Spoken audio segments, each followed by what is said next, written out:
ધરણી રાજે તમારો જય જય હો, મારા વાલા તમારો જય જય હો, મારા વાલા તમારો જય જય હો.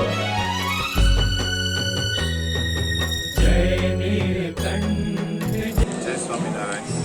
નીલકંઠધામ ઓઈશા મંદિરે આવીને ખૂબ જ આનંદ થયો.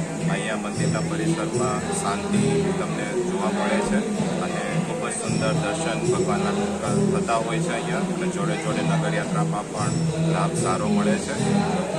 સૌને વિનંતી કરીશ કે અહીંયા એક વખત ચોક્કસ તમારે આવીને દર્શન કરવાનો લાભ લેવો.